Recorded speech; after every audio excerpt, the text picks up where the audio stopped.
Hello नमस्कार दोस्तों, आज की इस वीडियो में स्वागत है। देखिए, आज से हम कक्षा 10 के सिलेबस को स्टार्ट कर रहे हैं। इसमें हम पहले पीरियड में हम विज्ञान को पढ़ाएंगे और सेकंड पीरियड में हम गणित को पढ़ाएंगे। ठीक है, तो पहले पीरियड में जब हम विज्ञान को पढ़ाएंगे तो विज्ञान में क्या विशेषताएं हैं, तो पहले पढ़ाने की हमारी विशेषताएं सुनिए। तो विशेषताएं यही कि हम पहले चैप्टर से लेकर अंतिम चैप्टर तक उसको अच्छी तरीक़ा से फुल पीएचडी के साथ समझाएंगे। ठीक है, और उसकी नोट्स भी बनवाने की कोशिश करेंगे। तो देखिए, पहले चैप्टर का नाम है रासायनिक अभिक्रिया एवं समीकरण। तो पहले चैप्टर का नाम क्या है? रासायनिक अभिक्रिया एवं समीकरण। इसी पर टॉपिक पर आधारित है पूरा पाठ, इसी टॉपिक पर आधारित है पूरा पाठ। तो पहली परिभाषा है इसमें रासायनिक अभिक्रिया। तो पहली परिभाषा क्या है इसमें? रासायनिक अभिक्रिया। रासायनिक अभिक्रिया।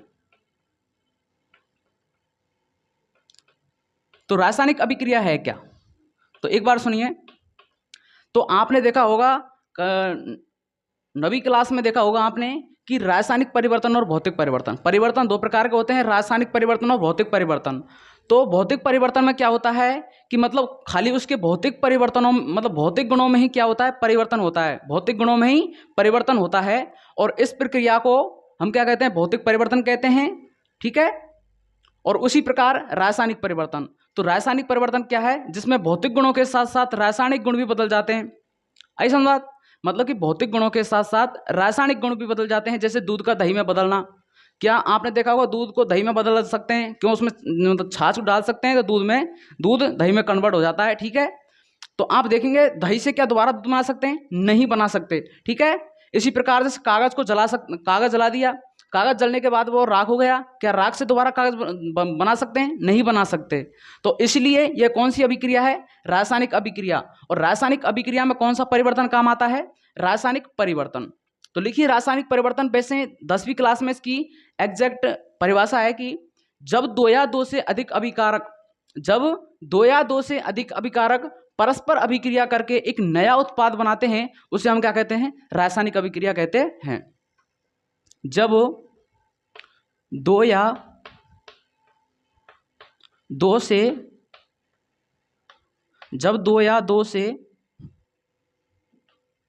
अधिक अभिकारक, जब दो या दो से अधिक अभिकारक परस्पर अभिक्रिया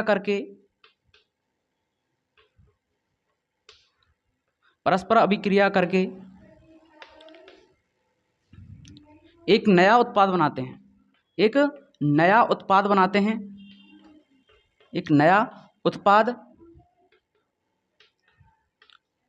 बनाते हैं, उसे क्या कहते हैं? हम रासायनिक अभिक्रिया कहते हैं। उसे रासायनिक अभिक्रिया कहते हैं। रासायनिक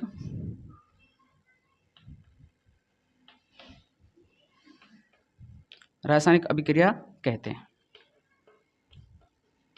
इसका एग्जाम्पल है,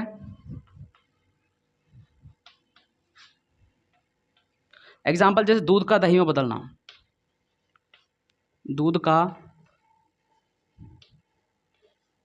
दही में बदलना। ठीक है, तो इसको लिख लीजिए।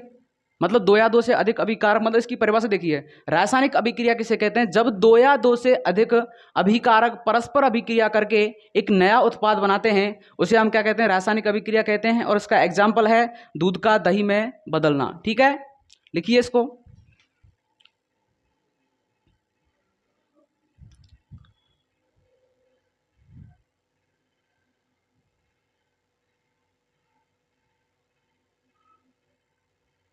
तो लिख लिया होगा आपने।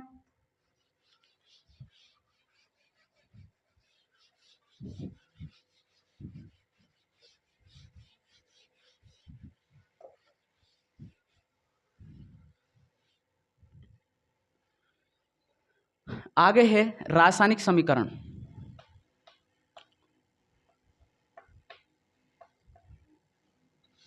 रासायनिक समीकरण। तो रासायनिक समीकरण है क्या?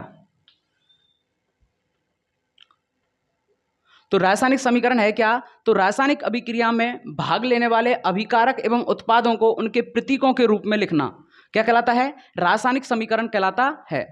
तो रासायनिक समीकरण मैं आपको रिएक्शन वाइज समझाऊंगा। तो पहले सुनिए, रासायनिक समीकरण किसे कहते हैं? तो मतलब रासायनिक अभिक्रिया में भाग लेने वाले अभिकारक एवं उत्पादों को उनके प्रतीकों के रूप में लिखना क्या कहलाते हैं? रासायनिक समीकरण कहलाता है। डेफिनेशन लिखिए इसकी।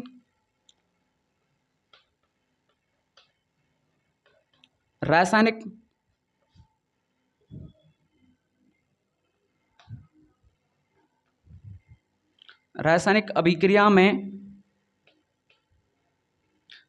अभिक्रिया में भाग लेने वाले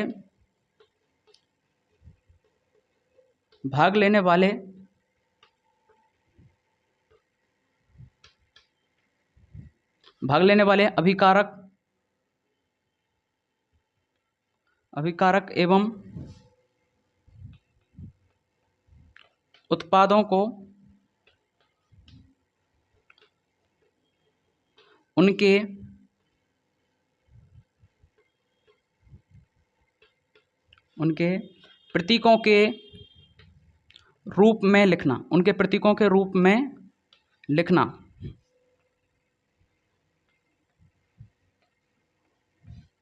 लिखना ही क्या कहलाता है? रासायनिक समीकरण कहलाता है।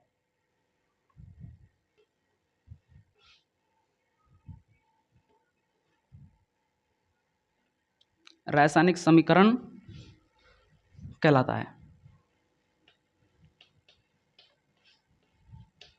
ठीक है, तो रासायनिक समीकरण किसे कहते हैं? एक बार दोबारा रिवाइज कीजिए कि रासायनिक अभिक्रिया में भाग लेने वाले अभिकारक एवं उत्पादों को उनके प्रतीकों के रूप में लिखना ही रासायनिक समीकरण कहलाता है। ठीक है, लिखिए, इसको भी लिखिए।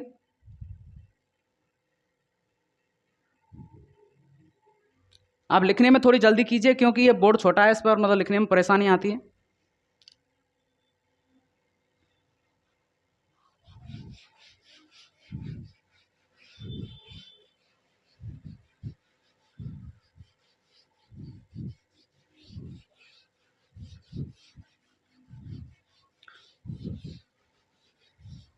अब आगे है चरण।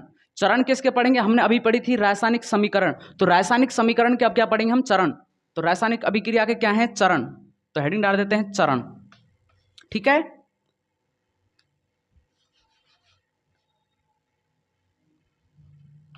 चरण। ठीक है, तो चरण नंबर 1 तो क्या कहता है? चरण नंबर 1 कहता है कि रासायनिक अभिक्रिया में भाग लेने वाले अभिकारकों को तीर के बाईं ओर तथा उत्पादों को तीर के दाईं ओर रखा जाता है। तो यह पहला रूल है, लिखिए।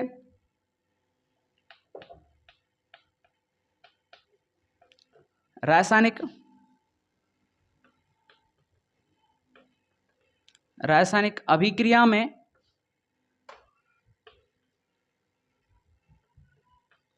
भाग लेने वाले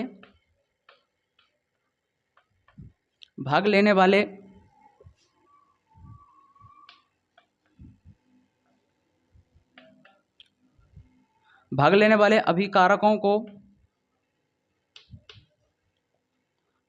को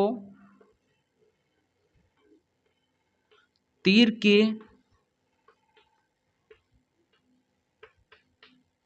निशान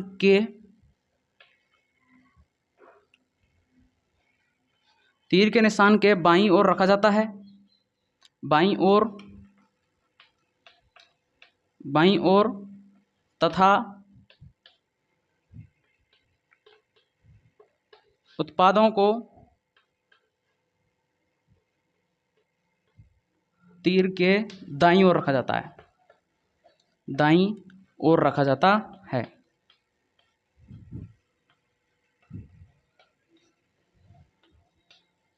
तो ये बात आपकी समझ में आई होगी। जैसे एक रिएक्शन बताता हूं मैं, इसकी एक क्या बताता हूं? रिएक्शन बताता हूं, रिएक्शन। ठीक है, तो पहली रिएक्शन बताते हैं, जैसे कि C+O2 मिलके क्या बनाएगा? CO2। C+O2 मिलके क्या बनाएगा? CO2। तो देखिए ये क्या है? ये दोनों अभिकारक हैं। ये दोनों क्या है? अभिकारक हैं। और ये क्या है? तीर का निशान है। और इस तीर के निशान के बाईं तरफ, यानी कि इसके बाईं तरफ क्या है? अभिकारक, और इस तीर के निशान के दाईं तरफ क्या है? उत्पाद। ये क्या है? उत्पाद, और ये क्या है? अभिकारक। ये क्या है? अभिकारक। तो इसमें एक ट्रिक है, यानी कि तीर के निशान के दाईं ओर दैते, दाईं ओर उत्पाद, दैते क्या हो गया? दाईं तरफ। ये क्या हो गई? दाईं तरफ। और इसमें आता है अभिकारक। तो अभिकारक किस वर्ण से मिलता जुलता हुआ है? वी। किससे मिलता हुआ है? बी, बेवकरी वाला।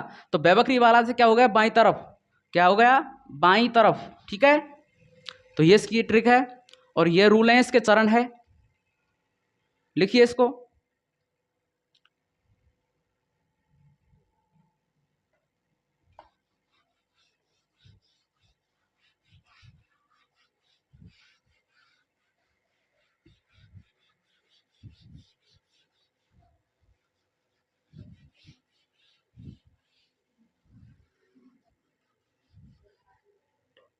अब है दूसरा चरण।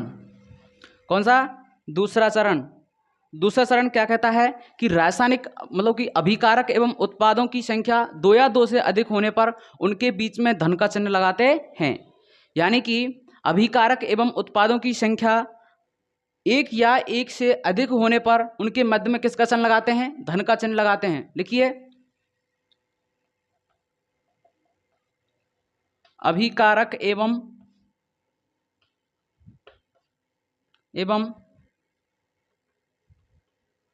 उत्पादों की संख्या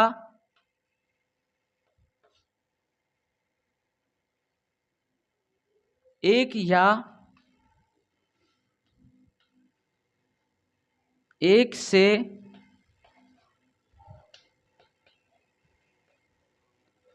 अधिक होने पर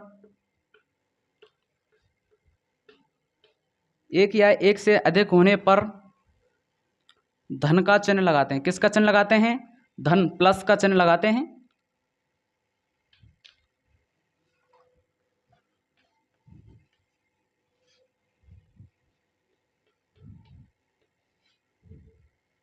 धन का चिन्ह लगाते हैं।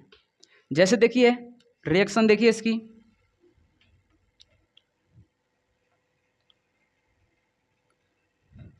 जैसे अभी का उदाहरण देखिए, C+O2, C+O2। तो अभिकारक हैं दोनों। अभिकारकों की संख्या मतलब 1 से अधिक है। 1 से अधिक होने पर उनके मध्य में किसका चिन्ह लगाते हैं? धन का चिन्ह लगाते हैं। धन का चिन्ह लगा दिया हमने। तो और तीर के निशान के बाईं तरफ कौन होता है? उत्पाद। ठीक है, इसको लिखिए।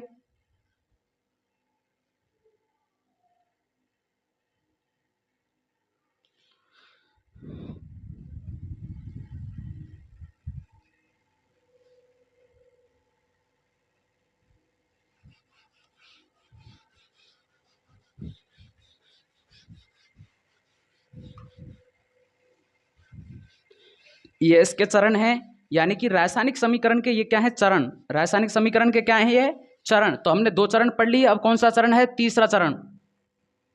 तीसरा चरण। तो तीसरे चरण में है क्या कि अभिकारक एवं उत्पाद जब जलीय विलयन के रूप में होते हैं तो उन्हें किसके रूप में लिखा जाता है? एक्वस। Aqueous AQ। किसके रूप में लिखा जाता है? AQ। AQ के रूप में लिखा जाता है।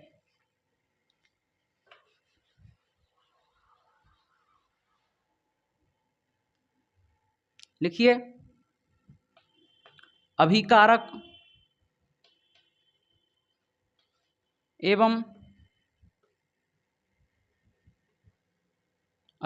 एवं उत्पाद जब जलीय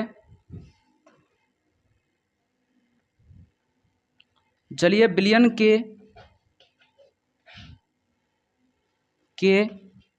रूप में, जलीय विलयन के रूप में होते हैं तो उसे AQ, एक्वस के रूप में लिखा जाता है। ठीक है, एक्वस के रूप में लिखा जाता है। ठीक है। यानी अभिकारक एवं उत्पाद जब जलीय विलयन के रूप में होते हैं तो उसे एक्वस के रूप में लिखा जाता है। देखिए हमने पहले रिएक्शन बताई थी, उस रिएक्शन में ऑक्सीजन गैस है और इधर क्या है, कार्बन है। अगर ऐसे ही वो जलीय विलयन यानी कि द्रव के रूप में है, ठीक है, जैसे कि एग्जाम्पल बताता हूं,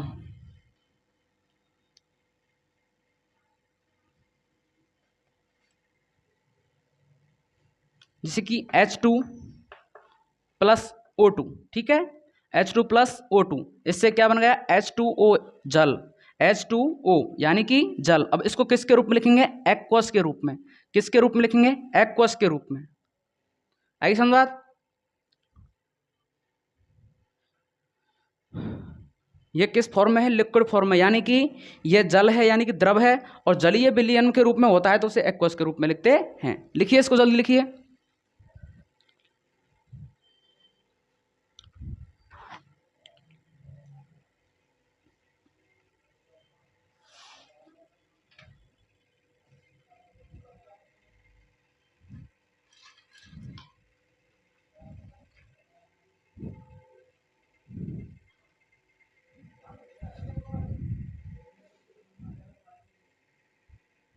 लिख लिया।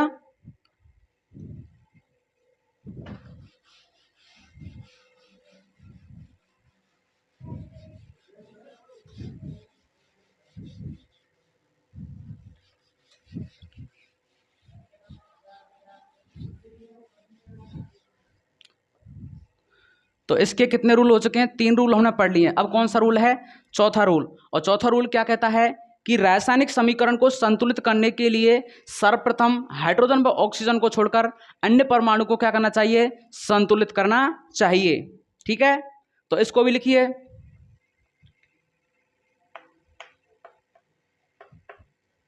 रासायनिक समीकरण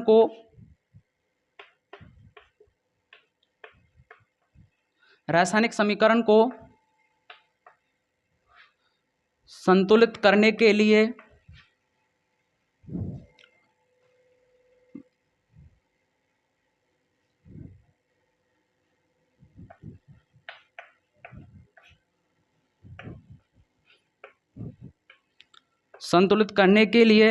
सर्वप्रथम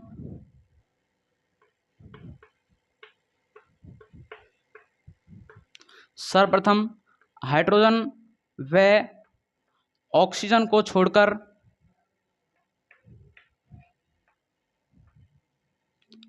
व ऑक्सीजन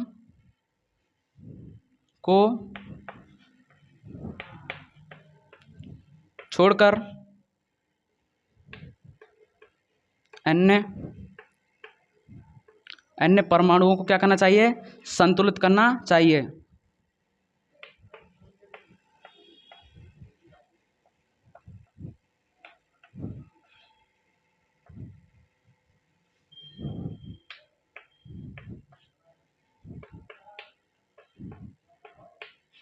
ठीक है, लिखिए इसको। ये रासायनिक समीकरण के क्या है, चरण। तो ये चौथा चरण चल रहा है, इसको लिखिए, जल्दी लिखिए।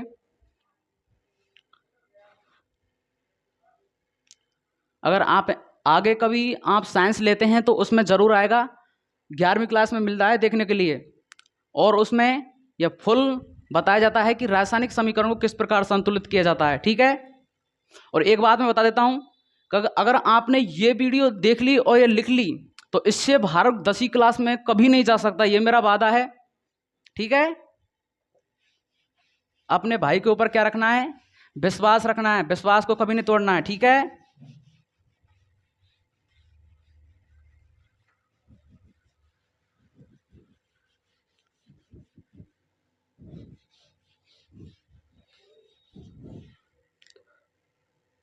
अगला चरण कौन सा है, पांचवा चरण। अगला चरण कौन सा है, पांचवा चरण। तो पांचवा चरण क्या कहता है, दोनों ओर के परमाणु की संख्या को घटा बढ़ाकर क्या किया जाता है, संतुलित किया जाता है। तो यह कौन सा चरण है, पांचवा चरण है कि दोनों ओर की परमाणुओं की संख्या को दोनों ओर की परमाणुओं की संख्या को दोनों ओर की परमाणुओं की संख्या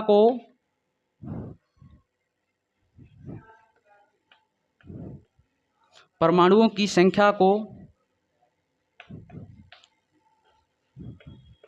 घटा बढ़ाकर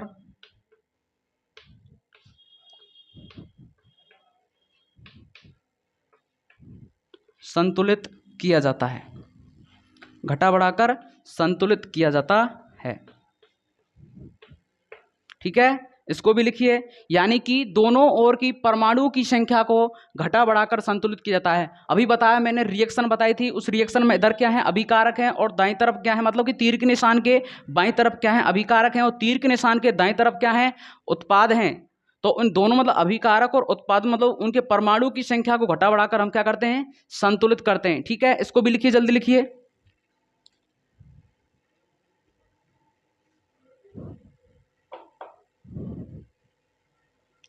तो मैं मिटा रहा हूं इसको, आप स्क्रीनशॉट ले लिया करो, या फिर जल्दी, इतनी धीमी राइटिंग है तो, और इतना लेट लिखते हो तो, है ना।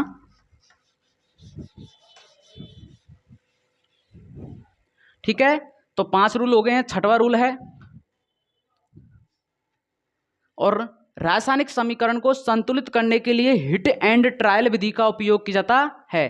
तो लिखिए, छठवां रूल क्या कहता है, रासायनिक समीकरण को रासायनिक समीकरण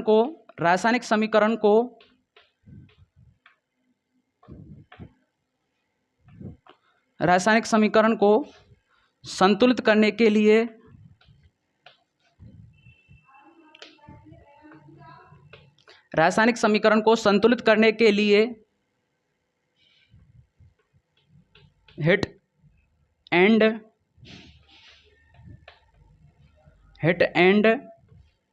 ट्रायल विधि का उपयोग किया जाता है। हिट एंड ट्रायल विधि का उपयोग किया जाता है।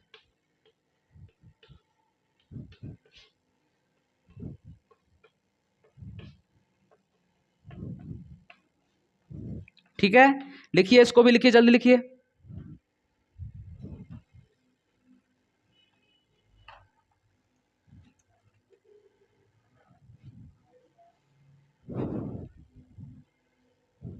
लिख लिया आपने।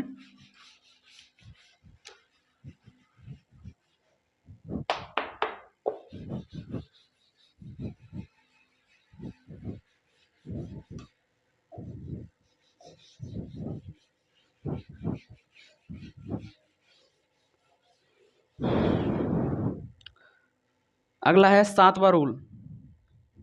अगला कौन सा है, 7वां रूल। और 7वां रूल क्या कहता है, तो मतलब कि अभिक्रिया में आवश्यक ताप व दाब को तीर के निशान के ऊपर रखा जाता है। तो 7वां रूल क्या कहता है, अभिक्रिया में आवश्यक ताप व दाब को तीर के निशान के ऊपर रखा जाता है। लिखिए, फिर इसको मैं उदाहरण से समझाऊंगा।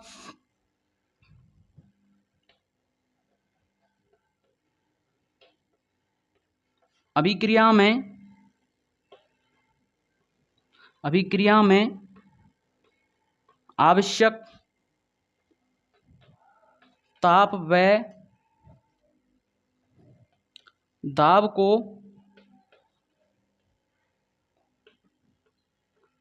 तीर के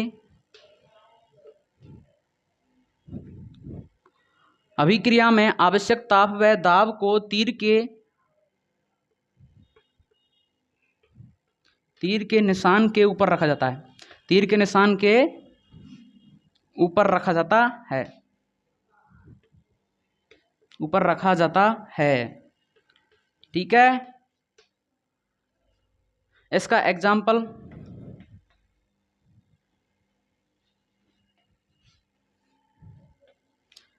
जैसे कि कोई अभिकारक है। ठीक है, ये क्या है, अभिकारक। और अभिकारकों से हमने क्या बनाना है, उत्पाद। क्या बनाना है, उत्पाद। तो अभिकारक से उत्पाद बनाने के लिए कुछ चीज की जरूरत होती है। उस जरूरत होती है तो उसको कहां पर रखा जाता है, यहां पर, इस तीर के निशान के कहां रखा जाता है, ऊपर, इस जगह पर रखा जाता है, इस जगह पर रखा जाता है। यहाँ पर रखा जाता है, यानी कि किसी अभिक्रिया में आवश्यक व ताप व दाब को तीर के निशान के ऊपर रखा जाता है। ठीक है,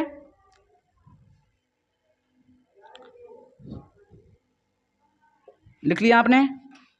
जल्दी करा करो थोड़ा सा।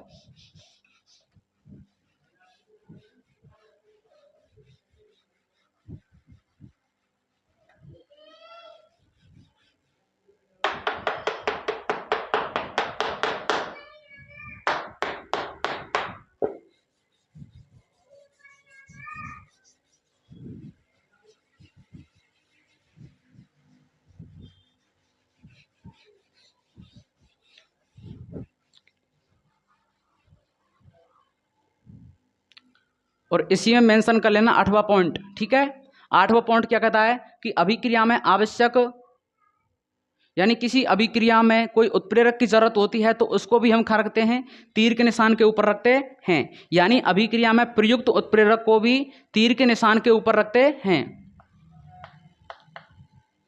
अभिक्रिया में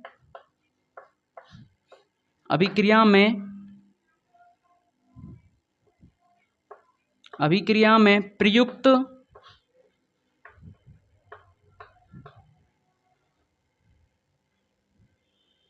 उत्प्रेरक को, अभिक्रिया में प्रयुक्त उत्प्रेरक को तीर के निशान के ऊपर रखा जाता है, ऊपर रखा जाता है।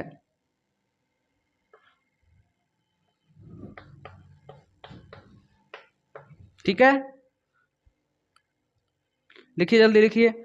और ये जो मैंने 8 चरण लिखाए हैं, इस 8 चरणों में से किन्हीं 4-5 चरणों को आपको याद रखना है। ये बड़े क्वेश्चन में आ भी सकता है कि रासायनिक अभिक्रिया में उपयुक्त सभी चरणों, मतलब कि 4-5 चरणों के नाम लिखिए, मतलब उस 4-5 चरणों को लिखिए। तो आपको 4-5 इस चरण में से लिख देने हैं। ठीक है,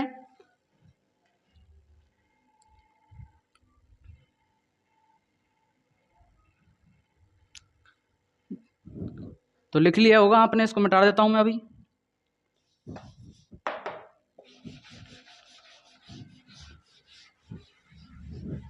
यहां पर रासायनिक अभिक्रिया एवं रासायनिक समीकरण दोनों कंप्लीट हो जाते हैं। तो इससे आगे आता है, टॉपिक का नाम है संयोजन अभिक्रिया।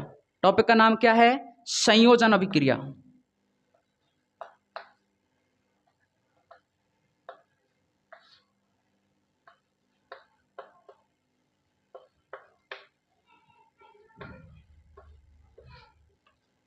क्या है? संयोजन अभिक्रिया।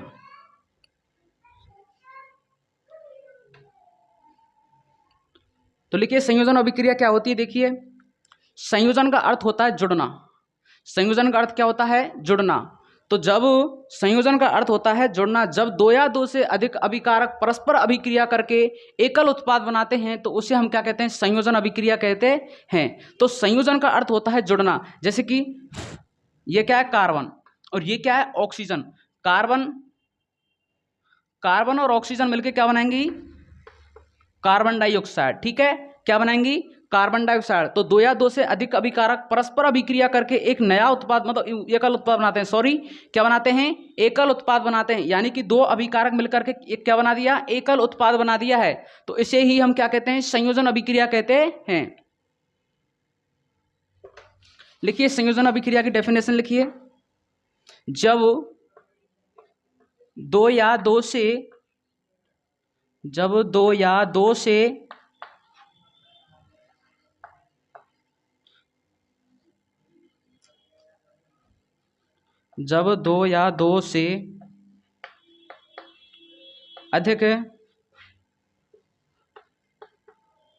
अधिक अभिकारक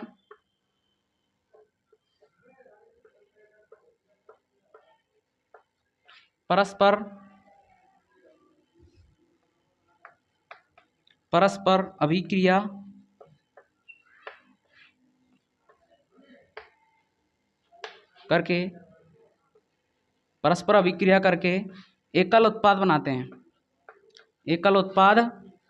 हैं।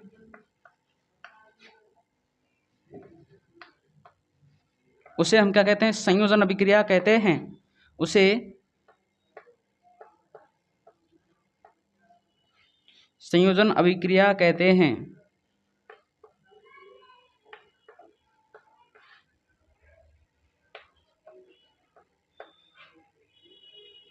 ठीक है, और संयोजन अभिक्रिया के एक आधा एग्जाम्पल भी समझाता हूं।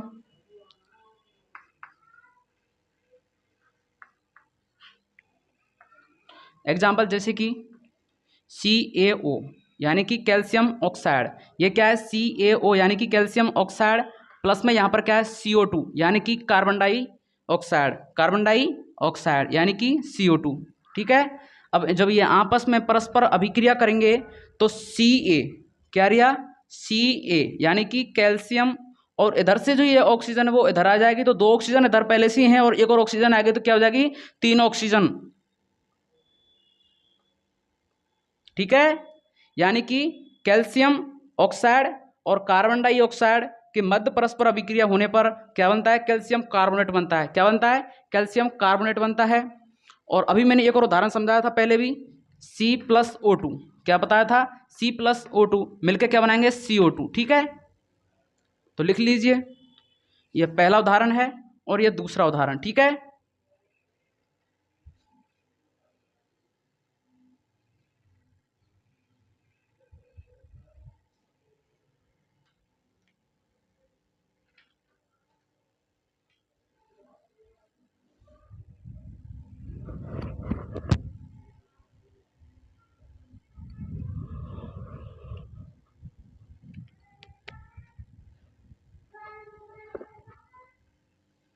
तो लिख ही लिया होगा आपने सभी ने।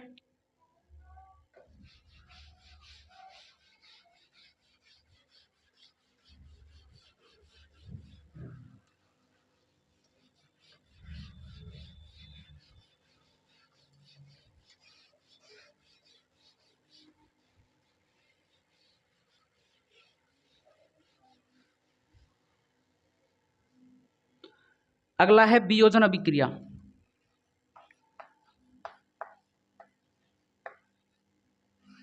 वियोजन अभिक्रिया,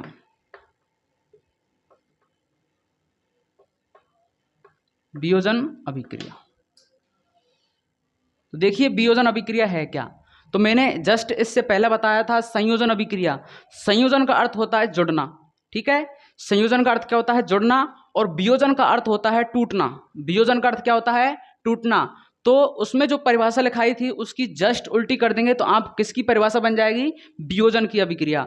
यानी कि कैसे बनेगी? जब एकल अभिकारक टूटकर 2 या 2 से अधिक उत्पाद बनाते हैं उसे हम क्या कहते हैं? वियोजन अभिक्रिया कहते हैं। लिखिए, जब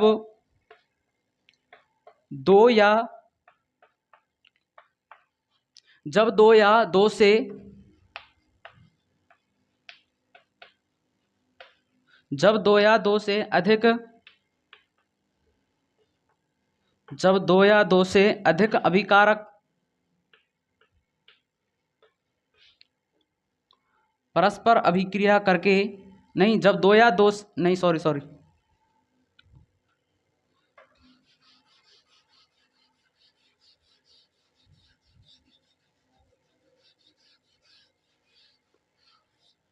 लिखिए वियोजन का अर्थ मैंने अभी बताया था टूटना। वियोजन का अर्थ क्या होता है? टूटना। जब एकल जब एकल अभिकारक जब एकल अभिकारक टूटकर 2 या 2 से 2 या 2 से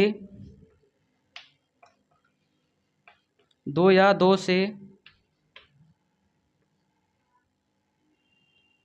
2 या 2 से अधिक उत्पाद बनाता है, 2 या 2 से अधिक उत्पाद बनाता है, उसे वियोजन अभिक्रिया कहते हैं। उसे क्या कहते हैं?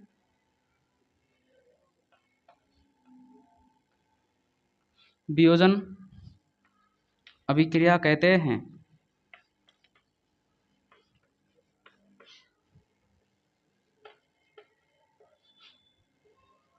क्या कहते हैं? वियोजन अभिक्रिया कहते हैं। वियोजन का अर्थ होता है टूटना और संयोजन का अर्थ होता है जुड़ना। तो वियोजन अभिक्रिया किसे कहते हैं? जब एकल अभिकारक टूटकर दो या दो से अधिक उत्पाद बनाता है उसे हम क्या कहते हैं? वियोजन अभिक्रिया कहते हैं। लिखिए, और इसका एक एग्जाम्पल भी है।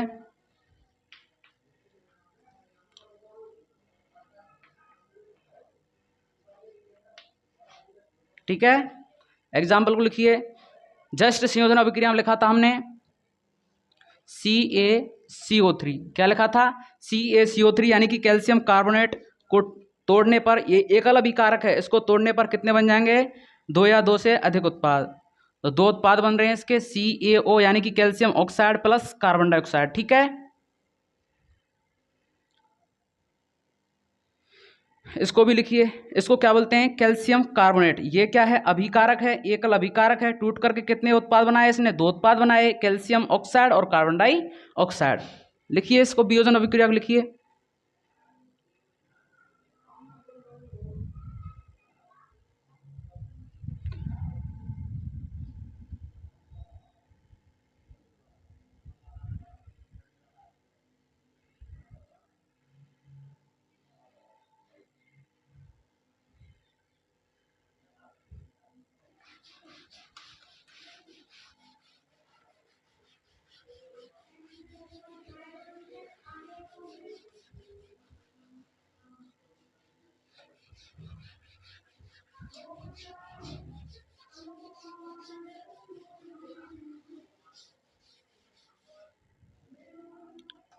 अगली है विद्युत अवघटनीय अभिक्रिया।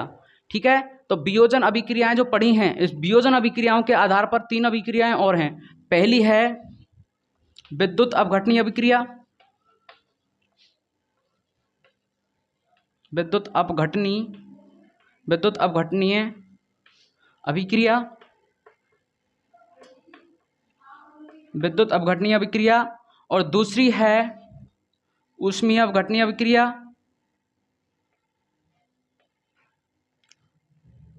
ऊष्मीय अवघटनीय अभिक्रिया,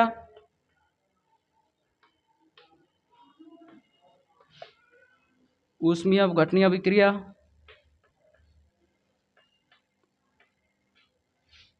और तीसरी है प्रकाश अवघटनीय अभिक्रिया, प्रकाश अपघटनीय अभिक्रिया।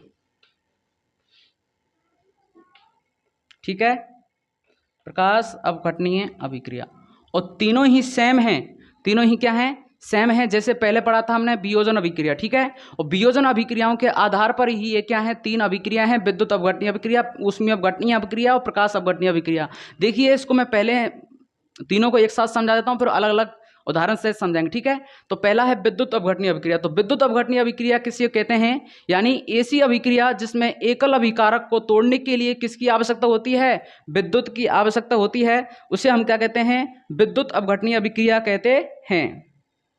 या फिर ऐसे बोल सकते हैं, ऐसी अभिक्रिया जिसमें विद्युत प्रभावित करने पर एकल अभिकारक टूटकर दो या दो से अधिक उत्पाद बनाता है उसे हम क्या कहते हैं? विद्युत अवघटनीय अभिक्रिया कहते हैं। ठीक है, और ऊष्मीय अवघटनीय अभिक्रिया किसे कहते हैं? तो ऐसी अभिक्रिया जिसमें ऊष्मा प्रभावित करने पर एकल अभिकारक टूटकर दो या दो से अधिक उत्पाद बनाता है उसे हम ऊष्मीय अवघटनीय अभिक्रिया कहते हैं। और प्रकाश अपघटनीय अभिक्रिया किसे कहते हैं? तो ऐसी अभिक्रिया जिसमें प्रकाश प्रभावित करने पर एकल अभिकारक टूटकर दो या दो से अधिक उत्पाद बनाता है उसे हम प्रकाश अपघटनीय अभिक्रिया कहते हैं। ठीक है, तो तीनों अभिक्रियाएं सेम सी हैं। इसको लिखिए, हम समझाते हैं एक एक को।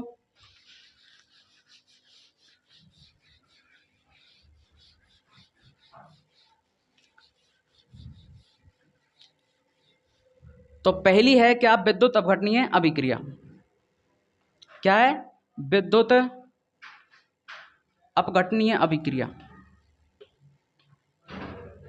विद्युत अवघटनीय अभिक्रिया, विद्युत अवघटनीय अभिक्रिया। तो विद्युत अवघटनीय अभिक्रिया हमने अभी बताई थी क्या होती है? तो ऐसी अभिक्रिया जिसमें विद्युत प्रभावित करने पर एकल अभिकारक टूटकर दो या दो से अधिक उत्पाद बनाता है उसे हम विद्युत अवघटनीय अभिक्रिया कहते हैं। लिखिए, ऐसी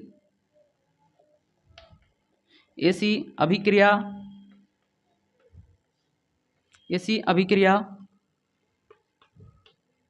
जिसमें विद्युत विद्युत प्रभावित विद्युत प्रभावित करने पर विद्युत प्रभावित करने पर एकल एकल अभिकारक एकल अभिकारक टूटकर दो या दो से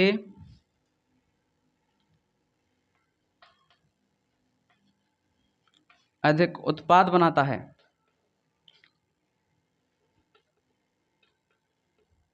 दो या दो से अधिक उत्पाद बनाता है, उसे हम क्या कहते हैं? विद्युत अपघटनीय अभिक्रिया कहते हैं। ठीक है, लिखिए इसको जल्दी।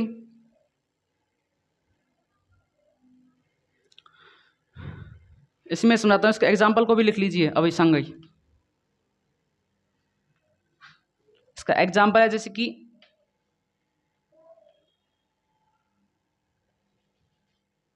H2O। क्या है? H2O। और H2O को तो आप भली भांति जानते होंगे। H2O को क्या बोलते हैं? जल। H2O को क्या बोलते हैं? जल। जल किस में टूटता है? H2 प्लस O2 में। H2 प्लस O2 में। ठीक है,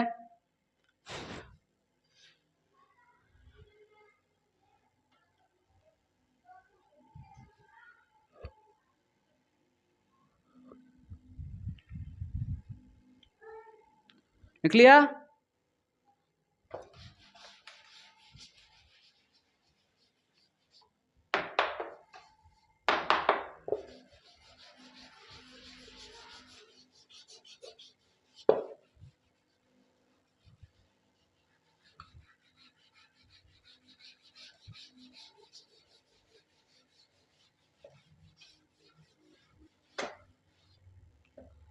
अगली है दूसरी, ऊष्मीय अपघटनीय अभिक्रिया। ऊष्मीय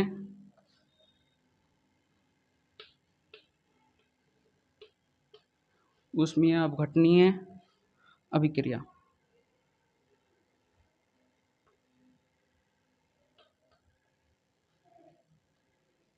ठीक है, तो लिखिए ऊष्मीय अपघटनीय अभिक्रिया क्या है?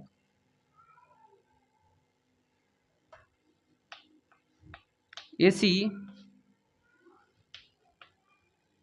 अभिक्रिया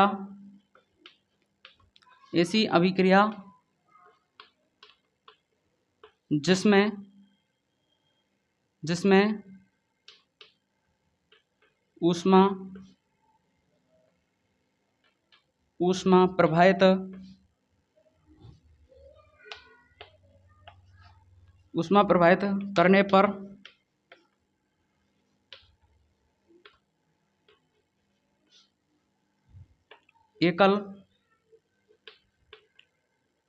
करने पर एकल अभिकारक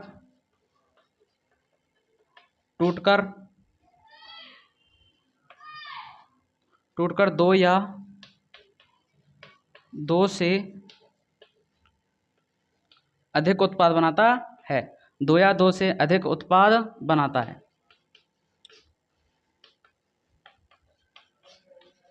उसे हम क्या कहते हैं? ऊष्मीय अपघटनीय अभिक्रिया कहते हैं। यानी ऐसी अभिक्रिया जिसमें ऊष्मा प्रभावित करने पर एकल अभिकारक टूटकर दो या दो से अधिक उत्पाद बनाता है, उसे हम ऊष्मीय अपघटनीय अभिक्रिया कहते हैं। लिखिए जल्दी।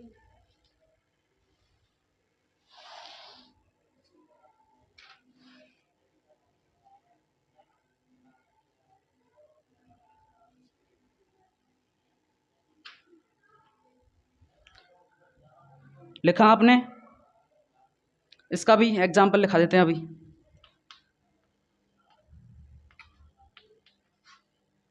एग्जाम्पल है इसका CaCO3 यानी कि कैल्शियम कार्बोनेट को विखंडन होगा किसमें? CaO यानी calcium oxide plus carbon dioxide. ठीक है, मतलब कि CaCO3 यानी कैल्शियम कार्बोनेट का विखंडन किसमें होगा? CaO यानी कि कैल्शियम ऑक्साइड और कार्बन डाइऑक्साइड। लिखो जल्दी, लिखो जल्दी, मिटा देता हूं इसको अभी। स्क्रीनशॉट ले लिया करो।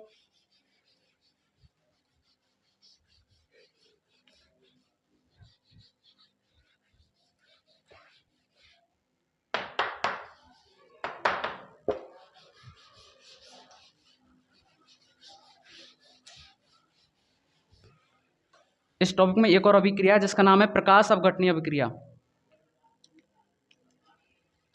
तीसरी अभिक्रिया कौन सी है? प्रकाश अपघटनीय अभिक्रिया।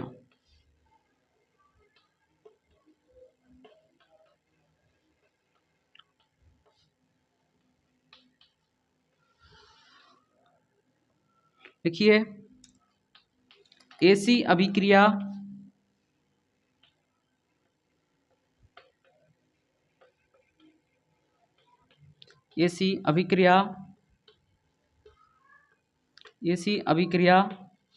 जिसमें प्रकाश डालने पर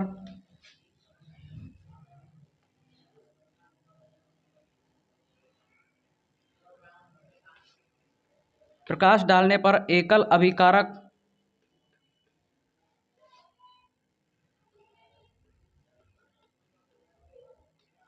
अभिकारक टूटकर दो या दो से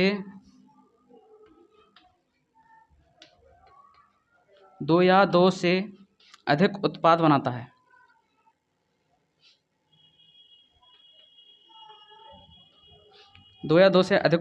है। उसे हम क्या कहते हैं? प्रकाश अपघटनीय अभिक्रिया कहते हैं। यानी कि ऐसी अभिक्रिया जिसमें प्रकाश डालने पर एकल अभिकारक टूटकर दो या दो से अधिक उत्पाद बनाता है, उसे हम क्या कहते हैं? प्रकाश अपघटनीय अभिक्रिया कहते हैं।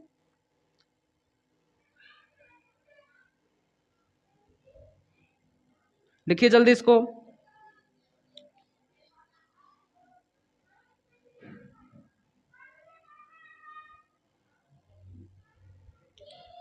एग्जाम्पल भी लिख देता हूं इसमें अभी।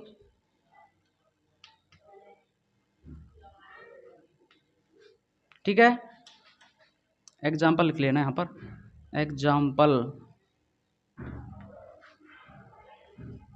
एग्जाम्पल कैसे लिखेंगे?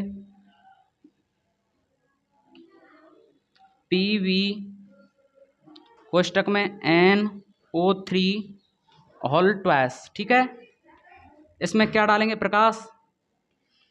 इसमें क्या डाल दिया आपने? प्रकाश। तो प्रकाश डालेंगे तो किस में बदल जाएगा?